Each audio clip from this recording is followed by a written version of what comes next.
Il-Ministru Owen Bonici baqa' ma spjegax kif ser jiżgura lil ħaddiema li għadhom ma tħallsux mill-Malta Film Commission jieħdu dak li hu tagħhom bidritt. Dan ġie konfermat minn numru sostanzjali ta' artisti li s'issa għadhom ma rawx ċenteżmu wieħed. Bost artisti barranin ukoll għadhom qed jistennew li jitħallsu għax-xogħol li huma għamlu u dan qed itappan ir-reputazzjoni ta' Malta. Ħa tagħmel minn kollox biex dawn in-nies jitħallsu, issa għadhom ma tħallsux. Mela dan tittara l-każ x'inhu, ġifieri hemm każ u każ, jiġifieri kull każ huwa differenti minn ieħor, jista' jkollok ħanġiblek eżempju biex tifhimni jista' jkollok xi ħadd li jkun ġie ingaġġat minn persuna oħra li tkun xi ħaġa lura privata, mhux xi ħaġa li hija marbuta mal-Kummissjoni.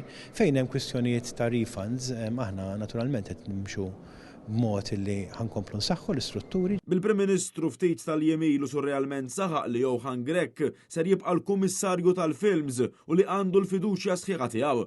Min-naħa tiegħu il-Ministru Bonici baqa' jdur mal-fatt li hemm nies li għadhom ma tħallsux għal xogħolhom il-Gvern saħansitra spiċċa jgħid li kull każ hu differenti. Owen Bonici spiċċa saħaq li l-affarijiet setgħu saru aħjar, però hu xorta baqa' ma rrispondix dwar meta u kif ser jitħallsu dawk kollha li għadhom ma rċevewx il-pagamenti. Ser tiżgura li jitħallsu n-nies li għandhom bżonn jitħallsu.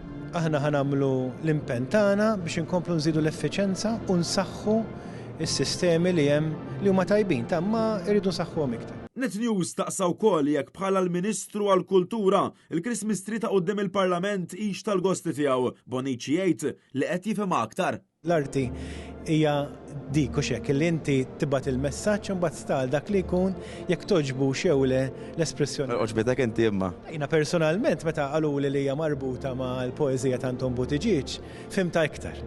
Metropolitano, Net News.